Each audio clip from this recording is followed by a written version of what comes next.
Welcome to efforts to rise. Unit 10 में आज हम राष्ट्रीय एवं राज्य अनुसूचित जनजाति आयोग को डिस्कस करेंगे, क्योंकि यह इस टॉपिक से यूपीएससी में, एमपीपीएससी में, अदर स्टेट सर्विसेज में क्वेश्चन पूछने का ट्रेंड रहा है। इसलिए यह सभी एग्जाम के अकॉर्डिंग यह टॉपिक काफ़ी ज़्यादा इम्पोर्टेंट हो जाता है।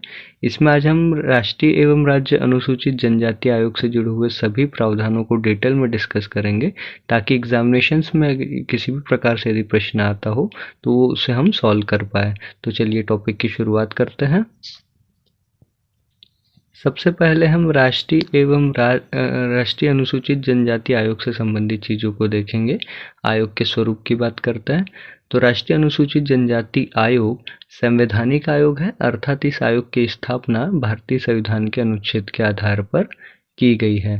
राष्ट्रीय अनुसूचित जनजाति आयोग का प्रावधान भारतीय संविधान के भाग 16 के अनुच्छेद 338 ए में शामिल है। ध्यान रखना है, भारतीय संविधान का जो भाग 16 है उसमें अनुच्छेद 338 ए, इसमें राष्ट्रीय अनुसूचित जनजाति आयोग के गठन का प्रावधान शामिल है।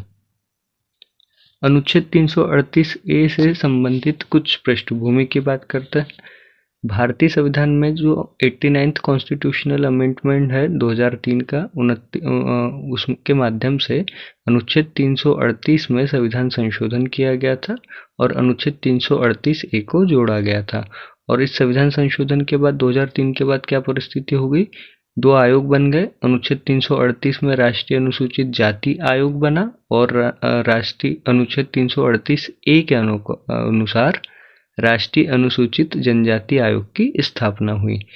तो इस प्रकार से 89वें कॉन्स्टिट्यूशन अमेंडमेंट 2003 से इस प्रकार का चेंजेस यहाँ पे आ गए संविधान के अंतर्गत।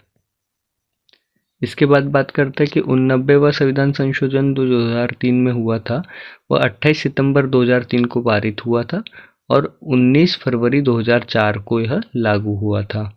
तो यहाँ पे दो चीज़ें हैं। 89th कॉन्स्टिट्यूशन अमेंडमेंट 2003 28 सितंबर 2003 को पारित हुआ और 19 फरवरी 2004 को लागू हुआ। दोनों अलग अलग तिथि है, ध्यान रखना है। राष्ट्रीय अनुसूचित जनजाति आयोग का मुख्यालय नई दिल्ली में है। इसके बाद नेक्स्ट है आयोग की संरचना। तो राष्ट्रीय अनुसूचित जनजाति आयोग बहुसदस्यीय आयोग है। इसमें एक अध्यक्ष, एक उपाध्यक्ष तथा 3 अन्य सदस्य शामिल होते हैं। इस प्रकार से यदि सभी को मिला दिया जाए तो अध्यक्ष, उपाध्यक्ष और सदस्य को मिलाकर यह आयोग 5 सदस्यीय आयोग बन जाता है। राष्ट्रीय अनुसूचित जनजाति आयोग के अध्यक्ष को केंद्रीय मंत्री का तथा उपाध्यक्ष को राज्य मंत्री का दर्जा प्राप्त होता है। इसके बाद नेक्स्ट है राष्ट्रीय अनुसूचित जनजाति आयोग के अध्यक्ष। तो राष्ट्रीय अनुसूचित जनजाति आयोग के प्रथम अध्यक्ष कुंवर सिंह थे, 2004 में यह बने थे। और राष्ट्रीय अनुसूचित जनजाति आयोग के वर्तमान अध्यक्ष श्री हर्ष चौहान हैं। इसके बाद नेक्स्ट है आयोग के कार्य। राष्ट्रीय अनुसूचित जनजाति के हितों का संरक्षण करना और राष्ट्रीय अनुसूचित जनजाति से संबंधित नीतिगत फैसलों के समय केंद्र और राज्य सरकारों को परामर्श प्रदान करना भी राष्ट्रीय अनुसूचित जनजाति आयोग के प्रमुख कार्यों में शामिल है। इसके बाद देखते हैं नियुक्ति संबंधित प्रावधान। तो राष्ट्रीय अनुसूचित जनजाति आयोग के अध्यक्ष, उपाध्यक्ष एवं सदस्यों की नियुक्ति राष्ट्रपति के द्वारा की जाती है। और राष्ट्रीय सेवा शर्तों के निर्धारण की बात की जाए तो राष्ट्रीय अनुसूचित जनजाति आयोग के अध्यक्ष, उपाध्यक्ष और सदस्यों की सेवा शर्तों का निर्धारण राष्ट्रपति के द्वारा किया जाता है। तो नियुक्ति भी राष्ट्रपति के द्वारा की जाती है और सेवा शर्तों का निर्धारण भी राष्ट्रपति के द्वारा ही किया जाता है। इसके बाद नेक्स्ट है कार्यकाल। राष्ट्रीय अनुसूचित जनजाति आयोग के अध्यक्ष, उपाध्यक्ष एवं सदस्य का कार्यकाल 3 वर्ष का होता है। पुनः नियुक्ति। तो राष्ट्रीय अनुसूचित जनजाति आयोग के अध्यक्ष, उपाध्यक्ष एवं सदस्यों को पुनः नियुक्त किया जा सकता है। यह पुनः नियुक्ति के पात्र होते हैं, किंतु 2 कार्यकाल से अधिक कार्यकाल के लिए इन्हें पुनः नियुक्त नहीं किया जा सकता। तो अधिकतम 2 कार्यकाल के लिए इन्हें पुनः नियुक्त किया जा सकता है। तो यहाँ पे ध्यान रखना है, यदि पुनः नियुक्ति होगी तो पुनः नियुक्ति के समय इस प्रकार की चीज़ ध्यान रखा जाएगा कि अध्यक्ष, उपाध्यक्ष और सदस्य को 2 कार्यकाल से अधिक कार्यकाल के लिए नियुक्त नहीं किया जाएगा। इसके बाद नेक्स्ट है त्यागपत्र। राष्ट्रीय अनुसूचित जनजाति आयोग के अध्यक्ष, उपाध्यक्ष एवं सदस्य अपना त्यागपत्र राष्ट्रपति को सौंपते हैं। आयोग की शक्तियों की बात की जाए तो राष्ट्रीय अनुसूचित जनजाति आयोग को जाति संबंधी कार्यों के लिए सिविल प्रक्रिया संहिता 1908 के तहत सिविल शक्तियां प्राप्त है। इसके बाद नेक्स्ट है प्रतिवेदन या रिपोर्ट। तो राष्ट्रीय अनुसूचित जनजाति आयोग अपनी रिपोर्ट राष्ट्रपति को सौंपता है तथा राष्ट्रपति के द्वारा इसे संसद के समक्ष प्रस्तुत करवाया जाता है। नेक्स्ट है यदि किसी रिपोर्ट का संबंध किसी राज्य से है तब राष्ट्रीय अनुसूचित जनजाति आयोग के द्वारा इस रिपोर्ट को संबंधित राज्यपाल को सौंपा जाता है। यहाँ पे दो चीज़ों को ध्यान रखना है कि राष्ट्रीय अनुसूचित जनजाति आयोग अपनी रिपोर्ट राष्ट्रपति को सौंपेंगे, राष्ट्रपति इस रिपोर्ट को संसद के समक्ष प्रस्तुत करवाएंगे।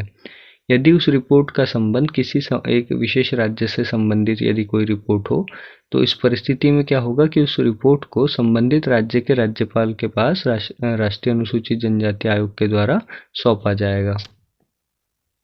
इसके बाद नेक्स्ट है अनुच्छेद 338 ए राष्ट्रीय अनुसूचित जनजाति आयोग।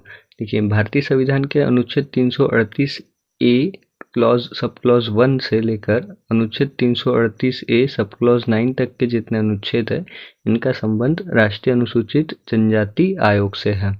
एक एक करके सभी आर्टिकल्स को डिटेल में समझेंगे कि इसमें कौन कौन से प्रोविजंस है, क्योंकि इस प्रकार से आर्टिकल से भी सीधे सीधे क्वेश्चंस पूछने का एग्जामिनेशन का ट्रेंड रहा है। तो चलिए आर्टिकल्स को डिस्कस करते हैं। अनुच्छेद 338 ए सब क्लॉज 1 या आर्टिकल 338 ए सब क्लॉज 1 में क्या शामिल है? अनुसूचित जनजाति के लिए एक राष्ट्रीय अनुसूचित जनजाति आयोग के गठन का प्रावधान। तो राष्ट्रीय अनुसूचित जनजाति आयोग के गठन का प्रावधान किस में है? आर्टिकल 338 ए सब क्लॉज 1 में।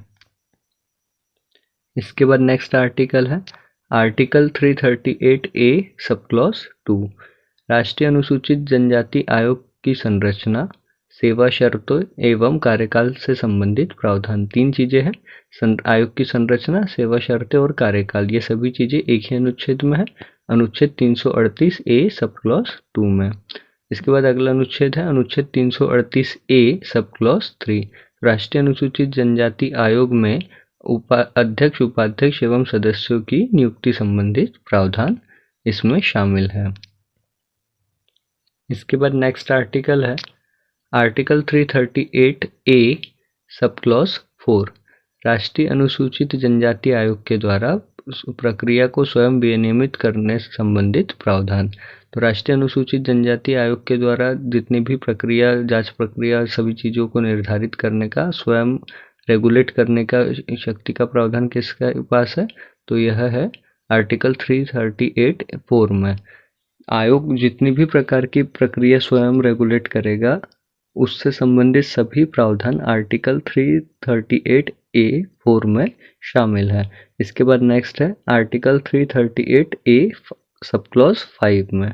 क्या चीज़ है? राष्ट्रीय अनुसूचित जनजाति आयोग के कर्तव्य एवं कार्यों से संबंधित प्रावधान। इसके बाद नेक्स्ट आर्टिकल है आर्टिकल 338 ए सब क्लॉज 6। राष्ट्रीय अनुसूचित जनजाति आयोग के द्वारा राष्ट्रपति को प्रतिवेदन या रिपोर्ट सौंपने संबंधित प्रावधान। और इसके बाद नेक्स्ट आर्टिकल है आर्टिकल 338 ए सब क्लॉज 7। राष्ट्रीय अनुसूचित जनजाति आयोग के द्वारा राज्यपाल को रिपोर्ट सौंपने संबंधित प्रावधान। यहाँ दो चीजें हैं, आर्टिकल 338 ए सब क्लॉज 6 में राष्ट्रपति को रिपोर्ट सौंपने संबंधित प्रावधान है और आर्टिकल 338 ए सब क्लॉज 7 में राज्यपाल को प्रतिवेदन सौंपने संबंधित प्रावधान है। दोनों अलग अलग अनुच्छेद है, दोनों को ध्यान में रखना है। इसके बाद नेक्स्ट आर्टिकल है आर्टिकल 338 ए सब क्लॉज 8। इसमें क्या चीजें हैं? राष्ट्रीय अनुसूचित जनजाति आयोग की शक्तियों संबंधित प्रावधान है और अनुच्छेद 338 ए सब क्लॉज 9 में राष्ट्रीय अनुसूचित जनजाति आयोग से परामर्श से संबंधित प्रावधान शामिल है। इसके बाद अब बात करते हैं मध्य प्रदेश राज्य अनुसूचित जनजाति आयोग की। आयोग के स्वरूप की चीज़ों को देखते हैं। यह एक सांविधिक आयोग है, अर्थात इसकी स्थापना राज्य विधानमंडल के द्वारा पारित अधिनियम के माध्यम से की गई है। मध्य प्रदेश राज्य अनुसूचित जाति आयोग की स्थापना मध्य प्रदेश राज्य अनुसूचित जनजाति आयोग अधिनियम वर्ष 1995 के द्वारा की गई है। इसके बाद नेक्स्ट है आयोग की संरचना। मध्य प्रदेश राज्य अनुसूचित जनजाति आयोग के 3 सदस्यीय आयोग है और इसमें एक अध्यक्ष 2 सदस्य शामिल होते हैं। नियुक्ति की बात करें तो मध्य प्रदेश राज्य अनुसूचित जनजाति आयोग के अध्यक्ष एवं सदस्यों की नियुक्ति राज्य सरकार के द्वारा की जाती है। इसके बाद नेक्स्ट है कार्यकाल। मध्य प्रदेश राज्य अनुसूचित जनजाति आयोग के अध्यक्ष एवं सदस्यों का कार्यकाल 3 वर्ष का होता है। त्यागपत्र की बात करें तो मध्य प्रदेश राज्य अनुसूचित जनजाति आयोग के अध्यक्ष एवं सदस्य अपना त्यागपत्र राज्य सरकार को सौंपते हैं। इसके बाद नेक्स्ट है आयोग की शक्तियाँ।